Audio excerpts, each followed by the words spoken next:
Good morning students. நம்ம இன்றைக்கி video கிளாஸில் என்ன டாபிக் பார்க்க போகிறோம் அப்படின்னா ஹார்ட் ஒர்க்கிங் ப்ராசஸ். சரிங்களா? ஸோ ஹார்ட் ஒர்க்கிங் ப்ராசஸ்னால் வேறு ஒன்றும் இல்லை, மெட்டலை வந்து சிம்பிளாக சொல்ல போனோம்னா மெட்டலை ஹீட் பண்ணி நம்மளுக்கு தேவையான சேஃபுக்கு மாற்றக்கூடிய ஒரு ப்ராசஸ். சரிங்களா? ஸோ வீடியோக்குள்ளே போகிறதுக்கு முன்னாடி நம்ம இன்றைக்கி கிளாஸோட அவுட்லைனை பார்த்துடலாம். ஃபஸ்ட்டு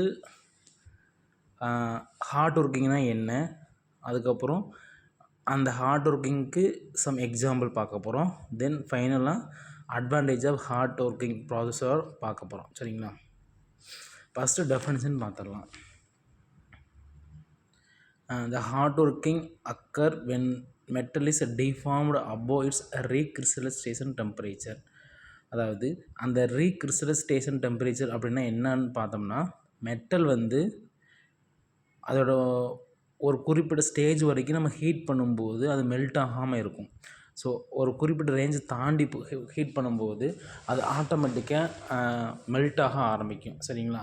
ஸோ அதை மெல்ட் ஆகக்கூடிய அந்த மறுபடிக வெப்பநிலை அதை தான் வந்து நம்ம ரீக்ரிஸ்டலைசேஷன் டெம்பரேச்சர் அப்படின்னு சொல்கிறோம். சரிங்களா? ஸோ நம்ம பர்டிகுலர் ஒரு மெட்டலை வந்து அந்த ரீக்ரிஸ்டலைசேஷன் டெம்பரேச்சருக்கு மேலே ஹீட் பண்ணி நம்மளுக்கு தேவையான ஒரு சேஃபு கொண்டு வர்றது தான் வந்து ஹார்ட் ஒர்க்கிங் ப்ராசஸ்ன்னு சொல்கிறோம்.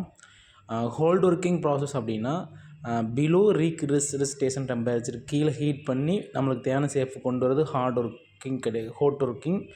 ஹார்ட் ஒர்க்கிங்கிறது வந்து அபோவ் ரீக்ரிஸ்டலைசேஷன், கோல்டுனா below recrystallization temperature. So next example பார்த்துடலாம். எக்ஸாம்பிளில் வந்து ஃபஸ்ட்டு வந்து ஹார்ட் ரோலிங். நான் ஆல்ரெடி சொன்ன மாதிரி தான், ரோலிங்னால் ஒன்றும் இல்லை, 2 ரோலர் வந்து ஆப்போசிட் டைரெக்ஷனில் ரோல் ஆகிட்டுருக்கும். இந்த படத்தில் பார்க்குற மாதிரி சென்டரில் வந்து ஹீட் அதாவது அபோவ் ரீக்ரிஸ்டலைசேஷன், அதாவது அதிகப்படியான மறுபடிக வெப்பநிலைக்கு உட்படுத்தப்பட்ட அந்த மெட்டல் வந்து அந்த ஆரஞ்சு கலரில் மென்ஷன் பண்ணி பார்த்தீங்களா, அந்த மெட்டலை வந்து நான் ஆப்போசைடில் சுற்றிட்டு இருக்கக்கூடிய 2 ரோலருக்கு இடையில் வந்து நான் பாஸ் பண்ணுறேன். அப்படி பாஸ் பண்ணும்போது 2 ரோலருக்கு இடையில் கேப் எவ்வளோ இருக்கோ அந்த கேப்புக்கு தகுந்த மாதிரி அந்த ராடோட டயாமீட்டர் வந்து குறையும், லென்த்து இன்க்ரீஸ் ஆகும். சரிங்களா? ஸோ இதுக்கு தான் வந்து ஹார்ட் ரோலிங் ப்ராசஸ் அப்படின்னு சொல்கிறாங்க. இது மூலம் வந்து நம்மளுக்கு அதிகப்படியாக இருக்கக்கூடிய டயாமீட்டரை குறைக்கலாம், லென்த்தை வந்து இன்க்ரீஸ் பண்ணிக்கலாம். சரிங்களா? இது வந்து ஹார்ட் ஒர்க்கிங் ப்ராசஸோட ஒரு example. Next hard forging. So இதுவும் சிமிலர் டு ஹார்ட் ரோலிங் மாதிரி தான், பட் அங்கே ரோலிங், இங்கே ஃபோர்ஜிங்னால் வேறு ஒன்றும் இல்லை, ஒரு ஹீட் ஆக்கப்பட்ட மெட்டல் மேலே நம்ம சடனாக இம்பேக்டாக ஒரு ஃபோர்ஸ் அப்ளை பண்ணி நம்மளுக்கு தேவையான ஒரு ரெக்யர்டு சேஃபை வந்து நம்ம அப்டைன் பண்ணுறதுக்கு பேர் தான் வந்து ஹார்ட் ஃபோர்ஜிங் அப்படின்னு சொல்கிறோம். ஸோ இந்த படத்தில் பாருங்கள், சென்டரில் வந்து ரெட் கலரில் ஒரு பீஸ் இருக்கும், மேலே ஒரு அப்பர் டை, கீழே வந்து லோயர் டை இருக்கும். அந்த லோயர் டை வந்து ஸ்டேஷ்னரியாக இருக்கும், அப்பர் டை வந்து மூவபுளாக இருக்கும்.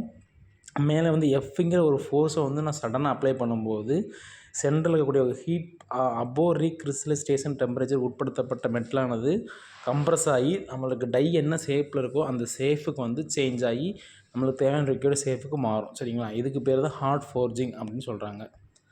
அடுத்து தேர்ட் ஒன்று பார்த்தீங்கன்னா ஹார்ட் எக்ஸ்ட்ரூஷன். ஸோ இதுவும் ஹார்ட் ஃபோர்ஜிங் மாதிரி தான், பட் இங்கே வந்து ஒரு ரேம் இருக்கும், ரேம் பக்கத்தில் டை இருக்கும், கண்டெய்னர் ஃபில்லட் இருக்கும். சரிங்களா? ஸோ இப்போ அந்த ரெட் கலர் மாதிரி இருக்குது பார்த்தீங்களா, அதில் வந்து அந்த ரேம்லேருந்து நம்ம ஹீட் பண்ண மெட்டலை வந்து லிக்விட் ஸ்டேஜுக்கு கன்வெர்ட் பண்ணி அந்த டைக்கு ஃபில்லட் இதில் ஃபுல்லாக ஃபில் பண்ணி வச்சுக்கிறோம். ஃபில் பண்ணிவிட்டு ரைட் சைட்லேருந்து நம்ம ரேமை லெஃப்ட் சைட்லேருந்து ரேமை ப்ரெஸ் பண்ணும்போது அந்த ரேம் வந்து அந்த பில்லட்டில் இருக்கக்கூடிய மெட்டலை, உருகிய மெட்டலை வந்து கம்ப்ரெஸ் பண்ணி டை என்ன சேஃபில் இருக்குதோ அந்த சேஃபுக்கு அப்படியே ப்ரெஸ் பண்ணி விடும். சரிங்களா? இந்த பக்கம் பார்த்தீங்கன்னா இந்த படத்தில் அந்த எஃப்ங்கிற ஃபோர்ஸ் வந்து அந்த டையில் கம்ப்ரெஸ் ஆகும்போது ஃபைனல் பார்ட், அதாவது டை என்ன ஷேப்பில் இருக்குதோ அந்த ஷேப்புக்கு நம்மளுக்கு ஃபைனல் ப்ராடக்ட் கிடைக்கும். சரிங்களா?